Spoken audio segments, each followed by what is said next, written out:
everyone, and welcome back. It's your girl, CREEPYBUNNY, speaking to you out of character again to tell you the story of Lake City Quiet Pills.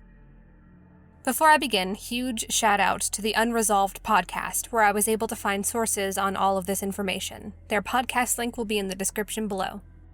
Let's get started. First of all, what's a Lake City Quiet Pill? I've heard the term quiet pill used as slang for a bullet before, but what's special about Lake City? Here we have it. Lake City Army ammunition plant that began in 1941 producing ammunition for the US Army. Now that we've answered this question, let me explain exactly how actual ammunition ties in here.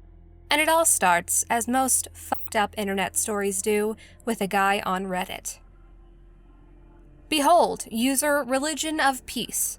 Joined Reddit December 12th, 2007, 500-something karma. Funny username considering he was a moderator of true jailbait. It doesn't exist anymore, thankfully. In his posts and comments, he's very open about his military experience. He was in the Navy, it seems. He even commented on a D-Day remembrance thread describing his time there, going on to say that he was 79 years old. Hold up. If he was 79 in 2009, that means he would have been 14 years old during D-Day. He explains he was 5'9" at 13 and worked as a field hand, so he looked the part when he ran away from home to fight for his country. And it wasn't really uncommon for folks to lie to get into the military back then, but still, it's pretty sus. And to reiterate what a weird fucking creep this guy was, in the same thread talking about fighting for his country, he boasts about liking, quote, a cute face and a tight body, and then he continued to make a your mom joke. Jesus Christ. Anyway, as interesting of a video it would make, we aren't analyzing and outing his obvious pedophilia. But he was definitely a pedophile, let's just leave it at that. He goes on to detail his life in a thread that asked the question, if you died right now, would you consider your life to be well lived? He said yes.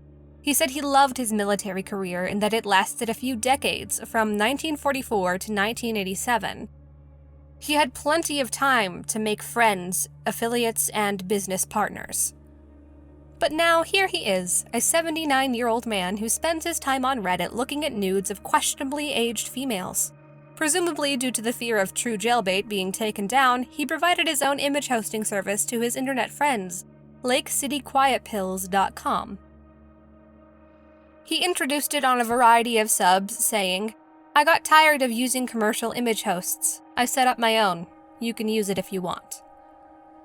From here, to my understanding, the site became filled with people's, personal pictures. But some things he posted around Reddit linking back to his website are titled in such a way that, well, they're probably not nude-related. Such as, Western Misconceptions Meet Iranian Reality, Stratfor Analysis PDF, and Where the Mexican Cartels Obtain Weapons, Stratfor. So there you have that. Weird guy, weird website. Nothing much to see here. On the surface, at least. In 2009, a user by the name of 2-6 posted to Reddit informing everyone that user ReligionOfPeace had died.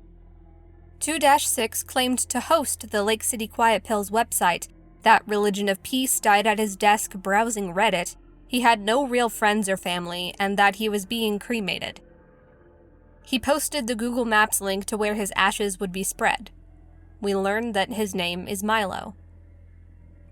The post reads in a very strange way. It sounds like someone was trying to write in character somehow. It doesn't sound terribly convincing, and there are strange misspellings of simple words. Regardless, after Milo died, people still used LakeCityQuietPills.com as an image hosting site, and even flocked to it more so upon his death. As it was the early days of Reddit, I can only imagine how news of his death made him and his site infamous. That is how more tech-savvy Reddit users discovered hidden messages in the website's source code.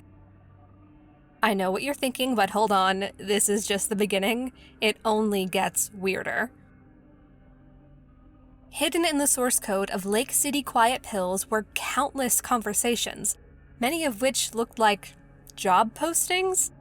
Here's an example I found on the Wayback Machine. For English-French private security on cruise, must be bondable. Immediate need, 12 SA Spanish speaking, no papers required, no records kept. 4-week paid sequester if refused. 4 Italian Spanish speakers, no Euro WW, must be bondable. 4 24/7 DP 4-week gig, English speaking, Spanish Portuguese fluency A+. You get the point.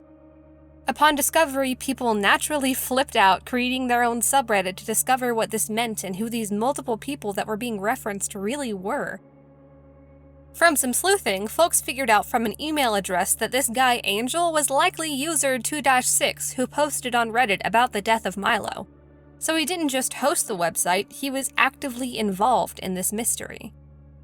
People theorized these postings were for assassins, hitmen, black ops, the works. Those theorists only became more emboldened when they were able to tie the users of Lake City Quiet Pills to an actual, high-profile assassination. I know. I told you it only got weirder. On July 17th, Angel posts in the source code that Milo passed away. I am sorry to tell you that old Milo died yesterday. He went quiet and calm, not like we all figured.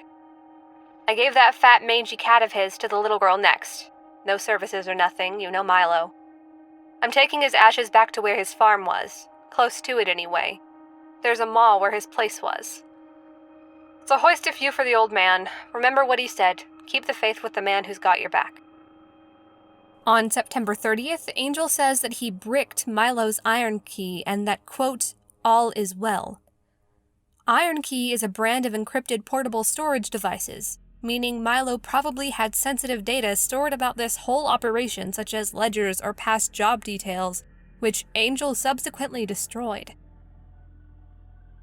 On November 14th, 2009, Angel posted that Milo's will cleared and that he was apparently loaded, and that he was giving out 3 to 4K to everyone involved. Milo's will cleared probate. Surprise! Milo was loaded. Email Shade if we sent you out in 2005 to 2009. Shade will have checks cut for you. Amount is by how many times, not by pay total. Small shares 3 to 4K. On January 12th, 2010, Angel posted that they will be having a party in Milo's honor. Happy New Year, everyone! We're having a birthday party for the old man on the 19th. Party starts at 1500 at the usual. Send your RSVP to Shade. FYI, we're booking a room for 3 days for anyone coming from out of area and overnight for locals. Come hoist one for Dutch Milo.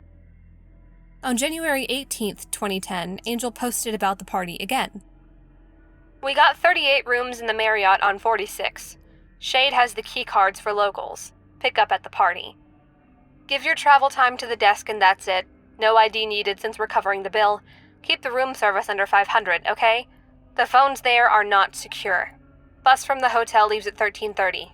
Car service vouchers for return trip when you're ready to crash. Don't DUI. Now, why would you need 38 rooms? A traveler's name. Why would it matter that you don't need to reveal your true identity?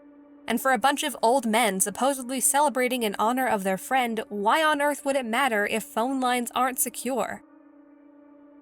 If you hadn't guessed, this is where the assassination of this guy whose name I can't pronounce, I'm so sorry, I'll literally just embarrass myself, so I'm not going to try, comes in. This guy was a part of the Muslim Brotherhood, did some time in jail, hung out with the Hamas, which is considered to be a terrorist organization, and claimed to kill 2 Israeli soldiers, landing him on Israel's most wanted. He later became a high-ranking official within the Hamas and a victim of multiple assassination attempts. 2 failed, 1 succeeded.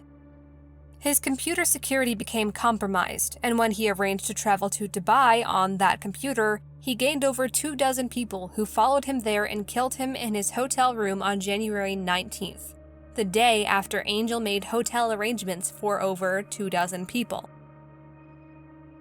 There is security footage of these operatives planning and executing their crime.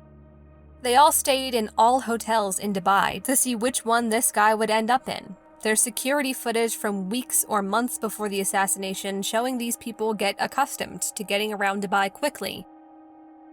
But on the night of the assassination, the lucky few in the hotel he chose were found on security footage attempting to break or hack the lock on his hotel room door. They succeeded and hid in the room. He later entered his hotel room, never to leave it alive again. After they succeeded in killing him, they all left, flying back to several different countries: UK, France, Germany, Australia, and Ireland. They all had fake passports and IDs, so their true identity is unknown to this day, despite being on Interpol's most wanted list. A bunch of countries got mad at Israel, saying that they initiated this whole thing, and Israel was basically like, "What do you mean?" And Dubai tries to get the criminals' banking info from the US, but in true American fashion, we refuse to cooperate with the Middle East. So basically, we could have figured out these assassins' real identities a long time ago, but America just wanted to be a dick. Color me shocked. Reddit users discovered all of this information and made posts about it, tying this assassination together with the users of Lake City Quiet Pills. Loosely. However, soon after these posts and accusations were made, the users of Lake City Quiet Pills encrypted their code and messages. Redditors realized this and tried to decipher it, but then the users of Lake City Quiet Pills only made it more difficult to decipher, posting cryptic words that are impossible to make a pattern out of or just pure gibberish, and some GPS coordinates leading to Sudan and Syria. And shortly after that, the site was shut down completely.